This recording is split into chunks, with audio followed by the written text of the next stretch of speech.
I just say how much I love Wikipedia. I have the founder of Wikipedia coming on this very podcast very soon, and I think the world is a better place because Wikipedia exists. One of the things he wanted to come on and talk about is the ways that he believes that Wikipedia is going wrong. So on technical truths, it's great. I remember our thing earlier on like technical truths versus political truths. On technical truths, it's great. On political truths, it's like a defamation engine.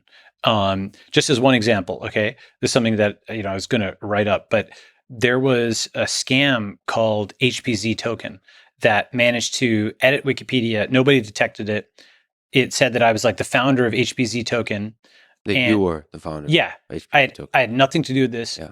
And people were scammed out of it because Google just pushes Wikipedia links to high on Google, and people are like, well, it's in his Wikipedia, therefore it's real, right? Wikipedia has the bio of living persons thing. They should just allow people to delete their profile because they have zero quality control on it. It's literally facilitating fraud, right? Yeah. Where people will maliciously edit and then do things with them, and nobody cares or is looking at it beyond the fraudsters. And this is happening. If that was happening, that was like undetected. I wasn't paying attention to this. This was like there for like, I don't know, weeks or months, totally undetected, that literally facilitated fraud, right? And fundamentally, the issue is that Wikipedia doesn't have any concept of who's editing or property rights or anything like that, right? It is also something which is, it used to be something in the early 2000s, mid 2000s, people said, oh, it's Wikipedia, how trustworthy it can be, Britannica's reviewed. And that's been forgotten, and now it's become over-trusted.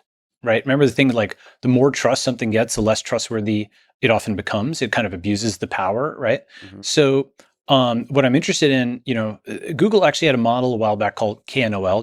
KNOL, null, was something where when there were different versions of a Wikipedia style page, you had Google Docs like permissions on them.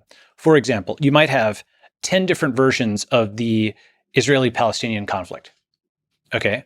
And each one had an editor and folks that they could grant edit rights and so on.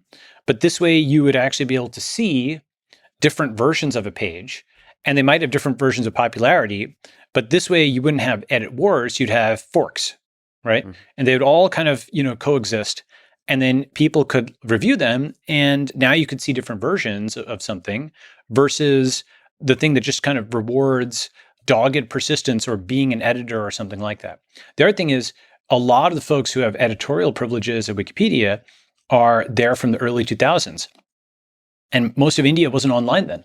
Most of Africa wasn't online then, right? So there's this inherited power that exists, which again was fresh and innovative 10 or 20 years ago, but it's now kind of outdated. Yeah, I want to see some data though. I want to see some data because we can always. I mean, this is here's we often highlight small anecdotal. Okay, I'll give you an cases. Hold on a second. We often highlight issues in society, in the world, in anything by taking a specific example, taking anecdotal data and saying there's a problem here. Yes. I want to know on net how much positive is being added to the world because of it.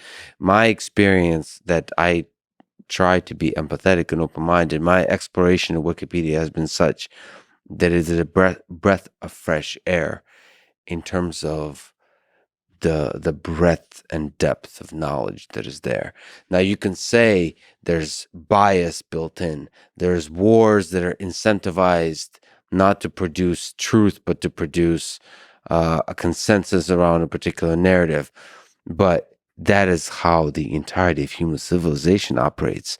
And we have to see where's it better and where's it worse in terms of platforms. I think Wikipedia was an improvement over what came before, but it has a lot of flaws. You're right that absolutely sometimes people can over-fixate on the anecdotal, but sometimes the anecdotal illustrates a general pattern, okay? Mm-hmm. For example, one thing that happens frequently on Wikipedia is there are editors who will plant a story, and then they will then go and use that story as like a neutral third party to win an edit war. So here's a phenomenon that happens in Wikipedia. You have an editor who's privileged above just random users, okay, who will plant a story and then cite that story as if it was a neutral third party. So there's a site called Wikipediocracy, okay, and it discusses the case of a person named Peppermint who had a name that they didn't want included, their so-called dead name, on their Wikipedia profile. And there's a Wikipedia editor named Tenebrae who people allege was a Newsday reporter or writer that put a piece into Newsday that dead name Peppermint, and then was able to cite it on the Wikipedia article as if it was like a neutral third party when it actually wasn't, when people alleged it was the same guy. Okay. Now, that is not an uncommon thing. That's what I want data on. Okay, I know. How many articles? I'm not. Who's auditing I'm dancing with you, not against you. Sure. Okay, I'm saying how many articles have that kind of war where douchebags are manipulating each other? So that's the question. What's the audit? Has Wikipedia actually been audited, right? Yeah, who are the editors? Like, who's actually writing this stuff? It is actually something where, again, on technical topics, I think it's pretty good. On non-technical topics, there's something called the Wikipedia Reliable Sources Policy. It's a fascinating page, okay? So it actually takes a lot of the stuff that we have been, the world has been talking about in terms of what's a reliable source of information and, so on and so forth. It's called the Wikipedia Reliable Sources Perennial Sources, okay? Yeah. And if you go to this page, okay, which I'm just going to send to you now, all right? Yeah. You will literally see every media outlet in the world, and they're colored gray, green, yellow, or red, okay?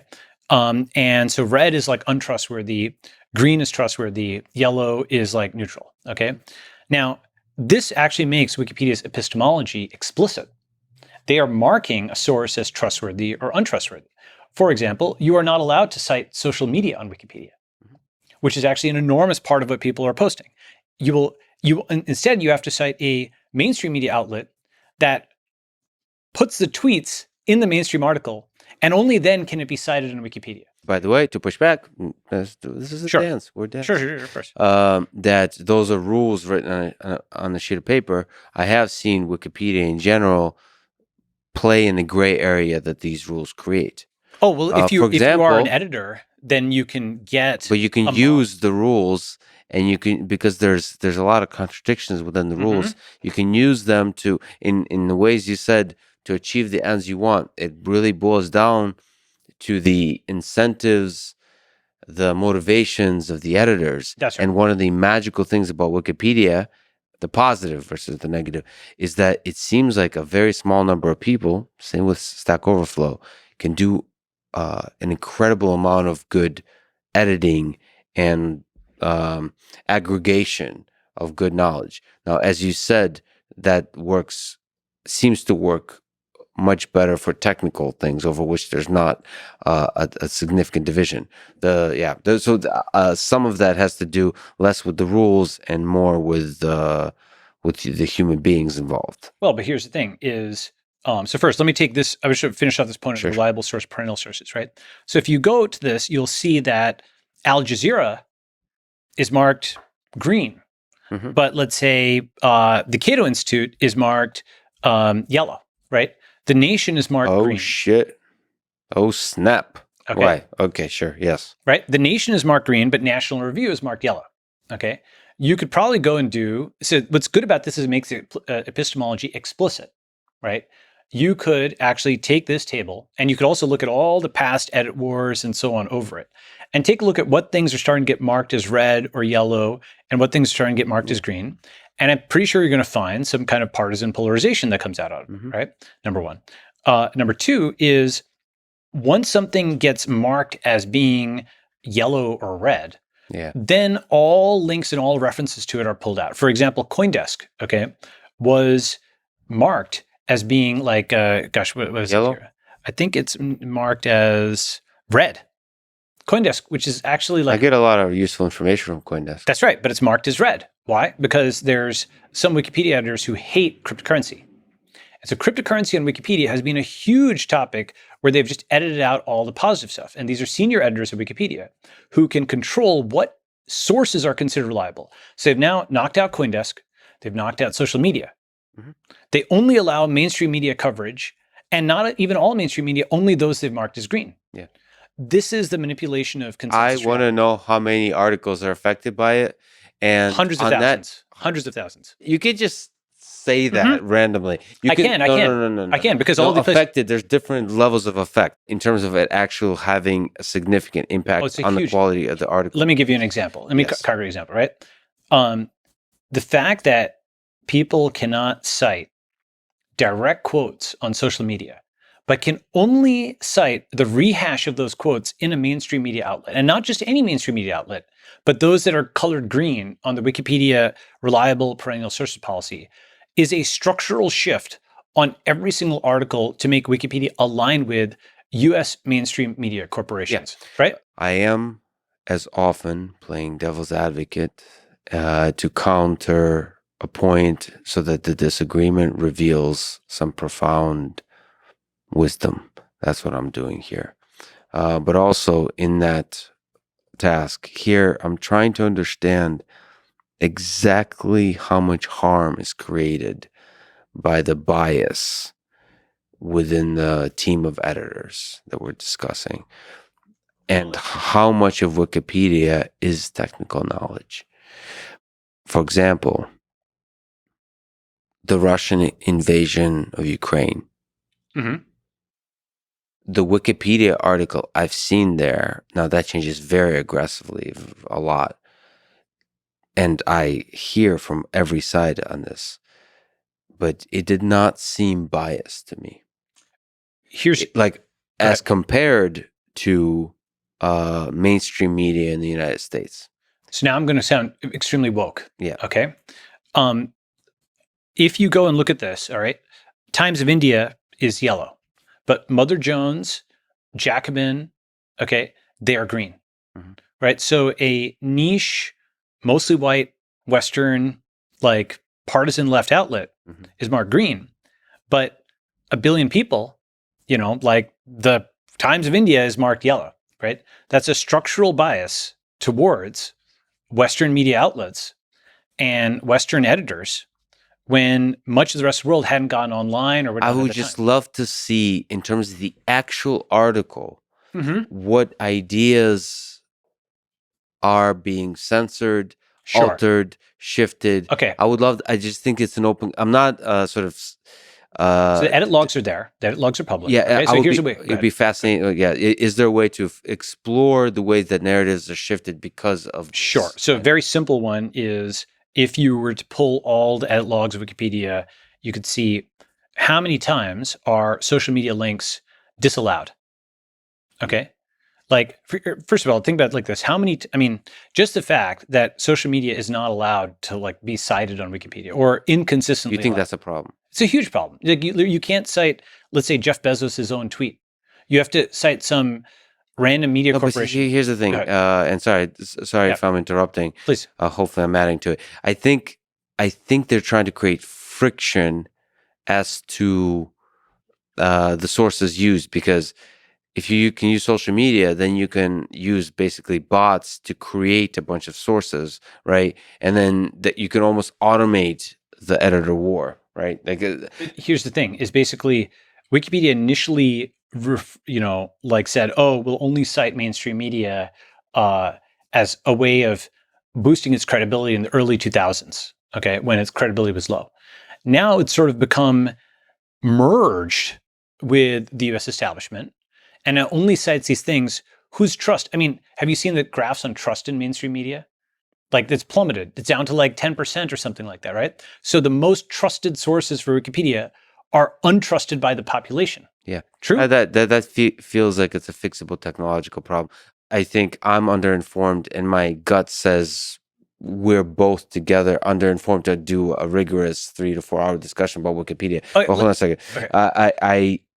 I think I have a gut sort of developed feeling about which articles not to trust on Wikipedia. I think I need to make that explicit also. I have a kind of an understanding that you don't go to Wikipedia for this particular topic. Like, don't go to Wikipedia for an article on Donald Trump or Joe Biden. There's going to be, if I did, I would go to maybe sections that don't have room for insertion of bias, or like the section on controversy or accusations of racism or so on, or sexual assault. I'll usually not trust Wikipedia on those sections. Like math, that'll be great, right? Wikipedia is great for that. On many topics that do not have a single consensus truth, it's structurally shifted towards basically white Western liberals, woke whites, right? Fundamentally, that's a demographic of the Wikipedia So editor. what kind of articles do you think are affected by this? Let's like think about like what Everything that's not math and technology. I think that's too strong a statement. So we can, like I said, war in Ukraine. Sure. I think that's too strong a statement. There's so much affect. I guess I'm saying affected to a large degree. Even his major battles in history, Battle of Stalingrad, or Sure. like that's not math.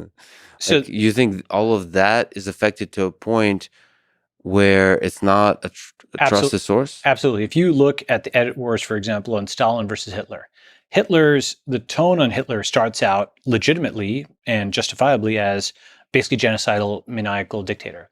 With Stalin, there's a fair number of Stalin apologists that edit out mention of genocide from the first few paragraphs. I am playing devil's advocate in part, but I also am too underinformed to do the level of defense I would like to provide for the wisdom that is there, for the knowledge that is there. I don't want to use the word truth, but Sure. for some level of knowledge that is there in Wikipedia. I think I really worry about, I know you don't mean this, but a cynical interpretation of what you're saying, which is don't trust anything written on Wikipedia. I think you're being very consistent and eloquent in the way you're describing the issues of Wikipedia, and I don't have enough actual specific examples to give where there is some like still battle for truth that's happening that's outside of the bias of society. I think if we naturally distrust every source of information, there is a general distrust of institutions and a distrust of sources of knowledge that leads to an apathy and a cynicism about the world in general. If you believe a lot of conspiracy theories, you basically tune out from this collective journey that we're on towards the truth. And that's like, if it's not even just Wikipedia. I just think Wikipedia was, at least for a time, and maybe I tuned out, maybe because I am too focused on computer science and engineering and mathematics. But to me, Wikipedia for a long time was a source of calm escape from the political battles of ideology. And as you're quite eloquently describing, it is not. It has become part of the battleground of political ideology. I just would love to know where the boundaries of that are. Glenn Greenwald has observed this. Lots of other folks, for example, I'm definitely not the only person who's observed that Wikipedia. Let me just state, because I'm sensing this, Sure. and because of your eloquence and clear brilliance here, that a lot of people are going to immediately agree with you. Okay. And this is what I am also troubled by. This is not you, Sure. but I often see that people will detect cynicism, especially when it is phrased as eloquently as yours, and will look at a natural dumbass like me and think that Lex is just being naive. Look at him trusting Wikipedia. Let me argue your side. Mainstream narrative. Let me argue your side. Okay. Can you please do that, because you could do that better than me? No, Alex, I enjoy talking to you. And I'm doing devil's advocate a little Sure. bit, because I do really want to be. I am afraid about the forces that of basically editors of authority of talking down to people and censoring information. Yeah. So let me first argue your side, and then let me say something. Okay, which is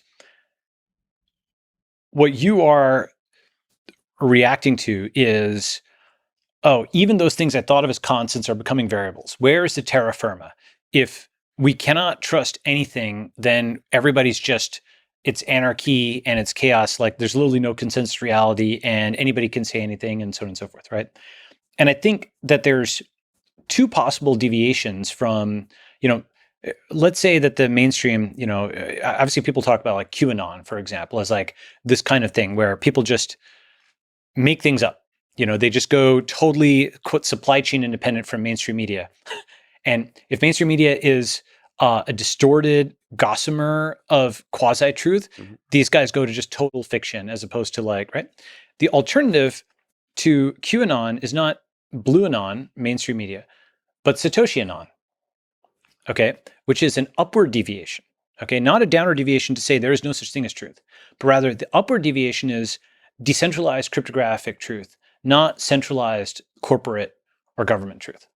Okay, So how does the decentralization of Wikipedia look like? great question. It's this concept of the ledger of record. First, whether you're Israeli or Palestinian, Japanese or Chinese, Democrat or Republican, those people agree on the state of the Bitcoin blockchain. Mhm. Hundreds of billions of dollars is managed without weapons, okay, across tribes with wildly varying ideologies, right?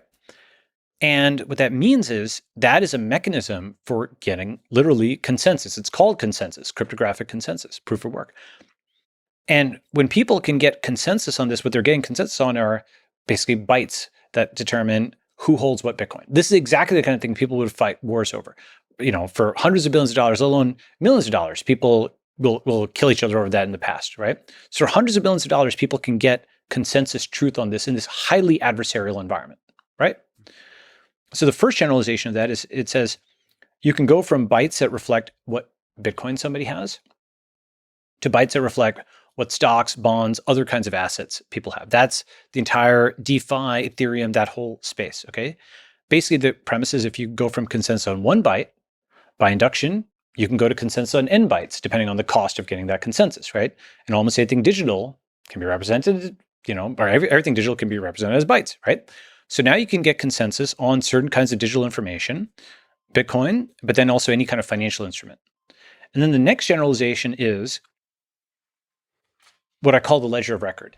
Many kinds of facts can be put partially or completely on chain. It's not just proof of work and proof of stake. There's things like proof of location, proof of human, proof of this, proof of that.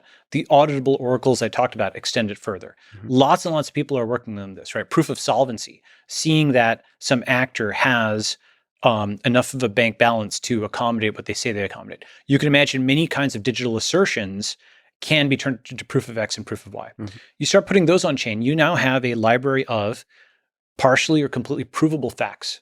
Okay. This is how you get consensus, as opposed to having a white Western Wikipedia editor or mostly white Western US media corporation or the US government simply say what is true in a centralized fashion.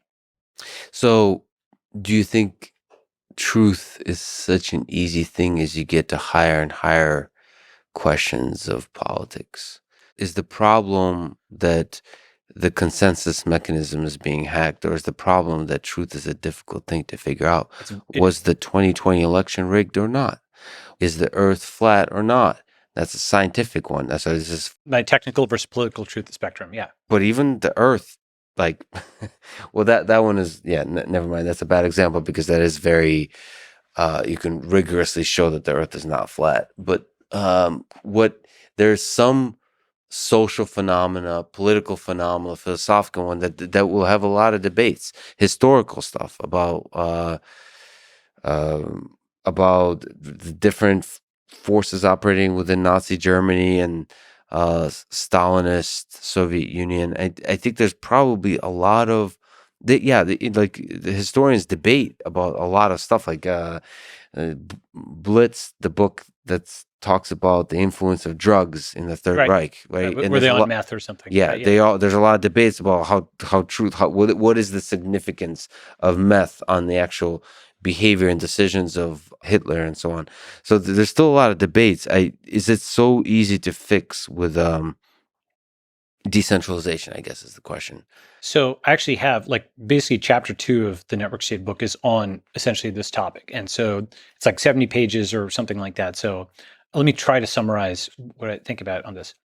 The first is that there was an Onion article that came out. I can't find it now anymore, but it was about historians in the year 3000 writing about the late 90s and early 2000s. And they're like, Yeah.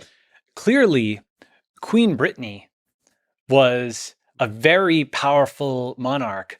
We can see how many girls around the world worshipped her like a god. And so, and it was very funny because it was a plausible distortion of, the current society by, a human civilization picking through the rubble 1,000 years later, having no context on anything, right? And it's a very thought-provoking article because it says, well, to what extent is that us picking over Pompeii or the pyramids, or even like, the 1600s or the 1700s, like a few hundred years ago, we're basically sifting through artifacts. And, Sama Berger actually has this concept of like, which is obvious, but it's also useful to have a name for it. It's like, I think he calls it like dark history, which is, and again, I might be getting this wrong, but it's like only a small percentage of what the Greeks wrote down, has come to us to the present day, right? So perhaps it's not just the winners who write history, it's like the surviving records. We have this extremely partial, fragmentary record of history. And sometimes there's some discovery that rewrites the whole thing. Do you know what like Göbekli Tepe is? Everything I know about that is from Rogan because he's a huge fan of that kind of stuff. Yeah, so that like rewrites. And then there's a lot of debates there. There's a lot of debates. Basically, it's like the discovery of this site in northern Turkey that totally shifts our estimate of like when civilization started, maybe pushing it back many thousands of years further in the past, right? The past, it's like an inverse problem in physics, right? We're trying to reconstruct this from limited information, right? It's like X-ray crystallography. It's an inverse problem, right? It's Plato's cave. We're trying to reconstruct what the world looks like outside from these shadows, these fragments that have been given to us, right? Or that we've found. And so in that sense, as you find more information, your estimate of the past changes, right? Oh, wow. Okay. That pushes back civilization farther than we thought. That one discovery just changes it. So you want to try to, given all the gaps in the data we have, you want to try to remove bias from the process of trying to fill the gaps. Well, so here's the thing. I think we're very close to the moment of it. And so that's why it'll sound crazy when I say it now. But our descendants, I really do think of what the blockchain is and cryptographically verifiable history as being the next step after written history. It's like on par with that. Because anybody who has the record, the math is not going to change, right? Math is constant across human time and space, right? So, the value of pi is constant. That's one of the few constants across all these different human civilizations, okay? So somebody in the future, assuming, of course, the digital record is actually intact to that point because, in theory, digital stuff will persist. In practice, you have lost data and floppy drives and stuff like that. In a sense, in some ways, digital is more persistent. In some ways, physical is more persistent, okay? But assuming we can figure out the archival problem somehow, then this future record, at least it's internally consistent, right? You can run a bunch of the equivalents of checksums, right? The Bitcoin verification process, just sum it all up and see that, okay, it's f of g of h of x, and boom, that at least is internally consistent, okay?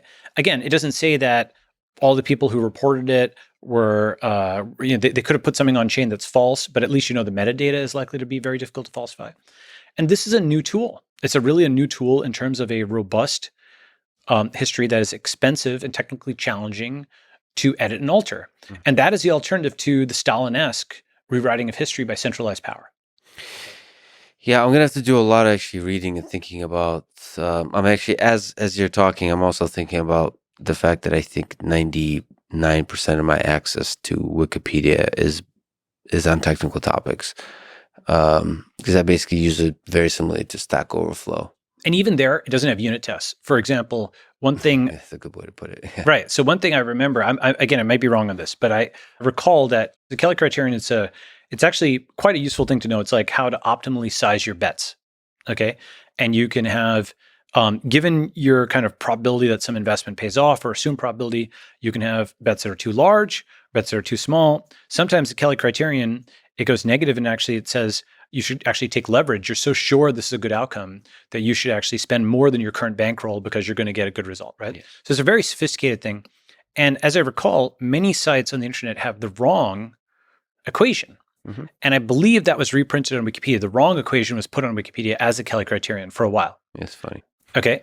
And so without unit tests, see, math is actually the kind of thing that you could unit test, right? You could literally have the assert on the right-hand side today, right? The modern version, we've got Jupyter, we've got Replit, we've got all these things. The modern version of Wikipedia There's sites like golden.com, for example, like, there's a bunch of things. I'm funding lots of stuff across the board, on this. Um, and, I'm not capitalizing these companies or capitalize independently, but I'm trying to see if, not just talk about a better version. It's hard to build something better. So actually go and build it. And what you want is assertions that are actually reproduced. You don't just have the equation there. You have it written down in code. You can hit enter. You can download the page. You can rerun it. It's reproducible. Right? So the problem with that kind of reproducibility is that it adds friction. It's harder to put together articles that do that kind of stuff, unless you do an incredible job with UX and so on. The thing that I think is interesting about Wikipedia on the technical side is that without the unit tests, without the assertions, it still often does an incredible job, because the reason it's the people that write those articles, and I've seen this also in Stack Overflow, are the people that care about this most, and there's a pride to getting it right. Okay, so let me agree and disagree with that, right? So absolutely, there's some good there. There's, again, do I think Wikipedia is a huge step up from what preceded it in some ways on the technical topics? Yes. However, you talk about the editing environment, right? Like the markup for Wikipedia, it's very, mid 2000s, right? Yeah. It is not. It's like Craigslist. Yeah, exactly. If at a minimum, for example, it's not WYSIWYG, right? So like Medium or something like that, or Ghost, you can just go in and type, and it looks exactly like it looks on the page. Here, you have to go to a markup language where there can be editor conflicts, and you hit enter, and someone has overridden your edit or something like that, and you don't know how it looks on the page, and you might have to do a few, previews or what have you. So number one, so editing, you talk about bearish editing. That's the thing.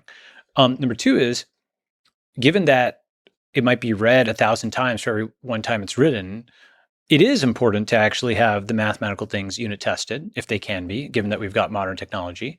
And that's something that's hard to like retrofit into this because it's so kind of ossified, right? Right. There's the interface on every side for the editor, even just for the editor to check that say the editor wants to get it right, we want to make it really, or not really easy, but easier to check their work. That's like right. Debugging, like a nice IDE for the that's exactly right. For the editing experience. That's right. And the thing about this is, as I said, because the truth is a global constant, but like incorrectness, right? Go ahead. Every happy family. No, I love to think that like truth will have a nice debugger. Well, so here's right. Yeah. So the thing is that what you can do is, let's say you did have like a unit tested page for everything that's on Wikipedia. First of all, it makes a page more useful, yes, because you can download it, you can run it, you can import it, and so on.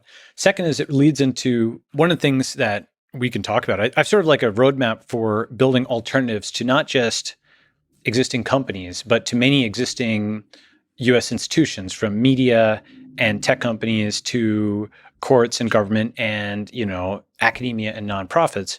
The Wikipedia discussion actually relates to how you improve on academia, right? Mm. And so academia right now, one of the big problems, this is kind of related to the current institutions, we don't have trust in them, but is that the answer to trust no one, right?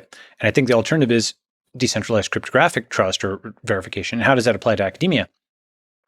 First observation is we are seeing science being abused in the name of quote unquote science. Okay. Capital S science is Maxwell's equations. That's a good one. That's a good one, right? Quote unquote science is a paper that came out last week. And the key thing is that capital S science, real science, is about independent replication, not prestigious citation. Mm-hmm. That's the definition. Like all the journal stuff, the professors, all that stuff is just a superstructure that was set on top to make experiments more reproducible. Mm-hmm. And that superstructure is now like dominating the underlying thing because people are just fixating on the prestige and the citation and not the replication, right? So how does that apply here? Once you start thinking about how many replications does this thing have, Maxwell's equation, there's trillions of replications. Every time us speaking into this microphone right now, we're testing, our theory of the electromagnetic field, right? Or electrical and magnetic fields. Every single time you pick up a cell phone or use a computer, you're putting our knowledge to the test, right? Mm-hmm. Whereas some paper that came out last week in Science or Nature may have 0 independent replications, yet it is being cited publicly as prestigious scientists from Stanford and Harvard and MIT all came up with X, right? Yeah. And so the prestige is a substitute for the actual replication.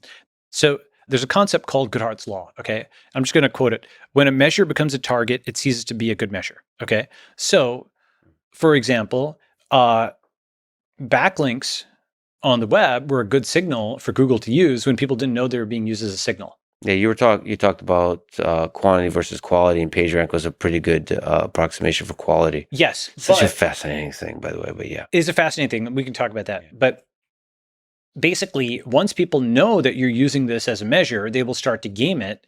And so then you have this cycle where, sometimes you have a fixed point. Like Satoshi with proof of work was miraculously able to come up with a game where the gaming of it was difficult without just buying more compute, right? So it's a rare kind of game where knowledge of the game's rules didn't allow people to game the game. Okay? yeah. But Or a brilliant way to put it, yeah. Which is one of the reasons it's brilliant, is that you can describe the game and you can't mess with it. Exactly. It's very hard to come up with something that's stable in this way. There's actually, on the meta point, there's a game where the rule of the game is to change the rules, okay? It is... you mean Human Civilization or what? Well, yeah. It is called something. Nomic.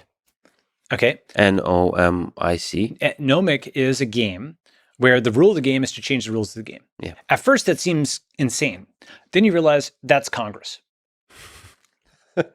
Yeah. Right? Yeah. Literally, it is so meta because there are laws for elections that elect the editors of those laws, who then change the laws that get them elected with gerrymandering and other stuff, right?